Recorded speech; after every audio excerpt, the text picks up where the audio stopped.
नमस्ते, म जुबिन। आज यहाँ समक्ष नयाँ भिडियो लिएर फेरि उपस्थित भएको छु। आजको यो भिडियोमा म मुनाफारहित संस्थाहरूको बारेमा छोटकरीमा चर्चा गर्दैछु। यदि तपाईँ मुनाफारहित संस्था दर्ता गर्ने सोचमा हुनुहुन्छ अथवा यसको बारेमा केही जानकारी लिन इच्छुक हुनुहुन्छ भनेदेखि यो भिडियो हेरेर केही कुरा थाहा हुनेछ भन्ने अपेक्षा गर्दछु। नेपालमा मुनाफारहित संस्थाहरूको इतिहास लामो छ। सर्वप्रथम 2034 सालमा संस्था दर्ता ऐन आयो अनि त्यसपछि बल्ल विभिन्न किसिमका गैर सरकारी संस्थाहरू मुनाफारहित संस्थाहरू चाहिँ विधिवत रूपमा दर्ता हुन थाले। हुन त त्यसको यस्ता मुनाफारहित परोपकारी कार्यहरू चाहिँ अब पहिलेदेखि नै हुँदै आइरहेको थियो, तर विधिवत रूपमा चाहिँ 34 सालमा ऐन आइसकेपछि अनि त्यसपछि बल्ल दर्ताहरू अगाडि बढ्न थाले, हुन थाले।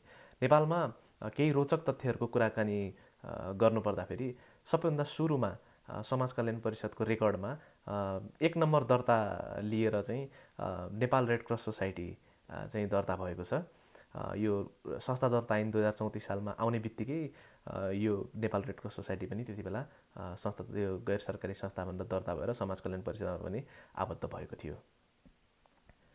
त्यसपछि अर्को एउटा रोचक तथ्य यहाँ समक्ष राख्न चाहन्छु, जस्तै कि गत आर्थिक वर्ष 2076-77 को अन्त्य अथवा 2077 असार मसान्तसम्म समाज कल्याण परिषदको तथ्याङ्कमा लगभग 50,400 चाहिँ मुनाफारहित संस्थाहरू आबद्ध भएको देखिन्छ। भनिसकेपछि कति धेरै रहेछन् त हामी कहाँ मुनाफारहित संस्थाहरू। अब मुनाफारहित संस्था भन्ने बित्तिकै हामीले एनजिओ भनेर बुझिहाल्छौँ, गैर सरकारी संस्था। एउटा एनजिओ छ हामीसँग मुनाफारहित संस्थाको रूपमा, अनि त्यसपछि अर्को चाहिँ मुनाफा वितरण नगर्ने कम्पनीको पनि व्यवस्था छ। सर्वप्रथम म एनजिओको बारेमा अथवा गैर सरकारी संस्थाको बारेमा चर्चा गर्दछु। एनजिओ अथवा गैर सरकारी संस्था चाहिँ संस्था दर्ता ऐन 2034 अनुसार दर्ता हुन्छ। यसका लागि 7 जना संस्थापक हुनुपर्छ अनि त्यसपछि विधानहरू तयार गर्नु पर्यो। संस्थाको नाम, संस्थाको ठेगाना, सबै संस्थापकहरूको डिटेल, संस्थाको उद्देश्यहरू, यी सबै कुराहरू राखेर विधान बनाउनुपर्छ। कन्स्टिट्युसन पनि भनिन्छ विधानलाई। अनि त्यसपछि त्यो विधानलाई त्यसपछि संस्था दर्ता गर्ने प्रक्रिया अगाडि बढ्छ र यो प्रक्रिया चाहिँ अगाडि बढाउँदाखेरि अब आफ्नो स्थानीय निकाय वडामा, त्यसपछि नगरपालिकामा प्रहरी रिपोर्टहरू पनि चाहियो हरेक संस्थापकको लागि। अनि त्यसै गरिकन जिल्ला प्रशासन कार्यालयमा गएर चाहिँ यो दर्ता हुन्छ। अब धेरै ठाउँमा जानुपर्ने भएको कारणले गर्दाखेरि यसको यो प्रक्रिया अलिकति लामो र झन्झटिलो पनि लाग्न सक्छ कतिलाई। अब नेपालमा विशेष गरिकन 2072 सालपछि त्यसपछि चाहिँ अब धेरै संस्थाहरू, मुनाफारहित संस्थाहरू चाहिँ स्थापना भयो। धेरै विदेशी आइएनजिओहरू पनि नेपालमा आएर त्यसपछि एकदमै एक्टिभ भएर क्रियाशील भएर काम गर्न थाले। र त्योभन्दा अगाडिदेखि नै हामीसँग एनजिओहरू त यहाँ हामीले सुनिरहेकै थियौँ, धेरै कामहरू पनि गरिरहेकै थिए। अब एनजिओको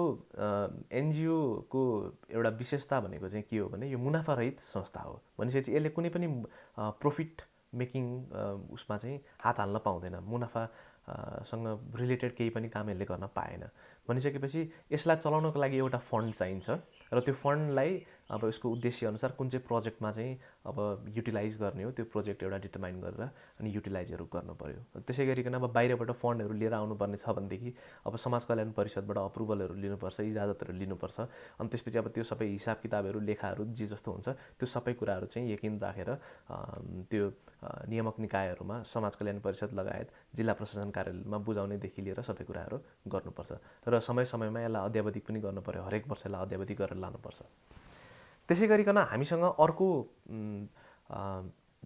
मुनाफारहित संस्थाको रूपमा चाहिँ मुनाफा वितरण नगर्ने कम्पनीको पनि व्यवस्था छ। कम्पनी ऐन 2063 अहिलेको विद्यमान कम्पनी ऐनमा यसको प्रावधान रहेको छ र यो अनुसार चाहिँ मुनाफा वितरण नगर्ने प्रयोजनको लागि चाहिँ यो वितरण नगर्ने कम्पनी स्थापना गर्न सकिन्छ। यसको लागि 5 जना मात्रै संस्थापक भए पुग्छ। उता एनजिओमा 7 जना चाहिन्थ्यो भने यता 5 जना मात्रै भए पुग्छ र यसको प्रोसेस पनि एनजिओको भन्दा एकदमै छिटो र छरितो छ। अब यसमा सिधै कम्पनी रजिस्ट्रार कार्यालयमा चाहिँ प्रबन्धपत्र, नियमावली अनि निवेदनहरू लिएर अनि त्यसपछि दर्ता गर्न गइन्छ।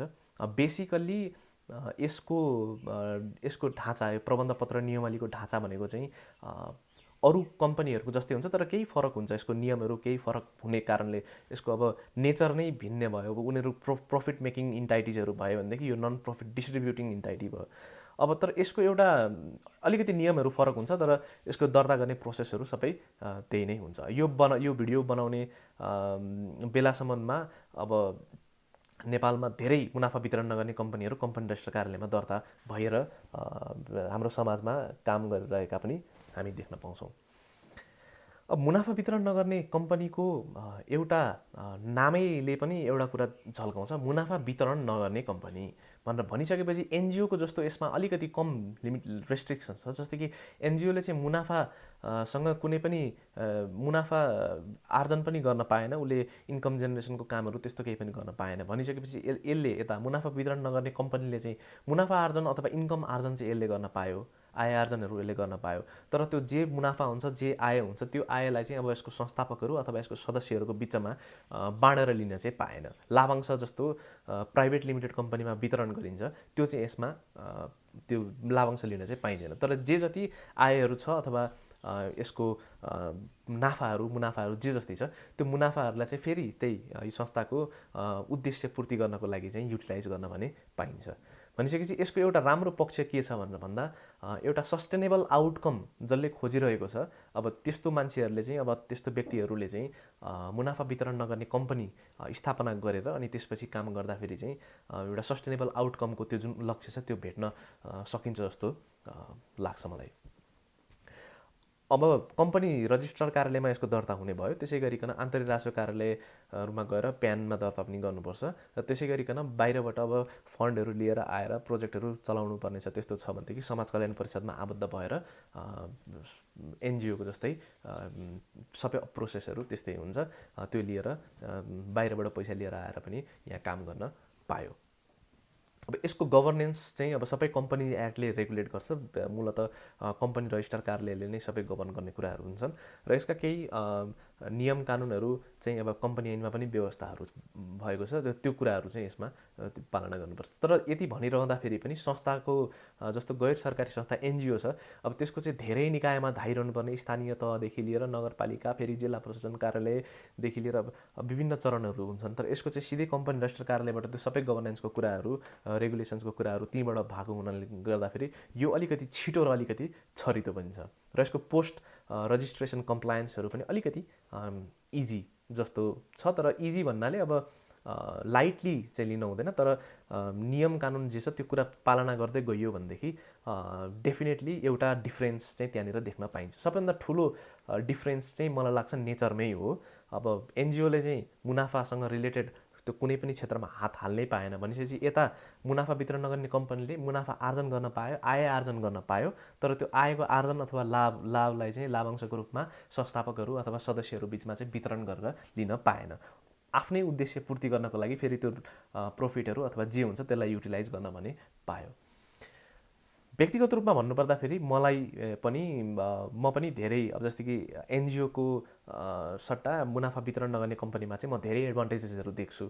अनि त्यस कारणले गर्दाखेरि आफ्नो चाहना अनुसार आफ्नो अब जे छ चाहना अब त्यो अनुसार चाहिँ दर्ता गर्दा हुन्छ। तर मुनाफा वितरण नगर्ने कम्पनी पनि एउटा एकदमै राम्रो अल्टरनेटिभ चाहिँ हुन आउँछ एनजिओको। र एउटा यसको राम्रो पक्ष के छ भने जस्तै कि अरू कम्पनीहरूमा लिमिटेड अथवा प्राइभेट लिमिटेड भनेर पछाडि लेख्नु पर्थ्यो र मुनाफा वितरण नगर्ने कम्पनीमा चाहिँ त्यो कुराहरू हुँदैन। तपाईँको कम्पनीको नाम, एउटा संस्थाको नाम चाहिँ एउटा युनिक हुन पर्यो। युनिक नाम भइसकेपछि जे नाम छ त्यति मात्रै राखिन्छ, त्यसमा लिमिटेड अथवा पब्लिक लिमिटेड भनेर प्राइभेट लिमिटेड भनेर जोडिरहन परेन। त्यो भन्ने बित्तिकै यसले अलिकति संस्थाको जस्तो त्यो छवि चाहिँ यसले पाउँछ, एउटा पर्सनालिटी चाहिँ पाउँछ यसले।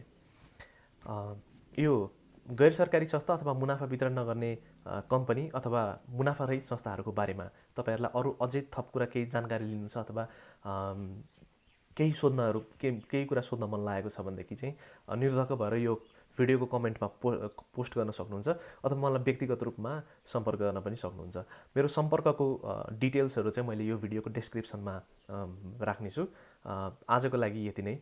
हस् त, नमस्कार।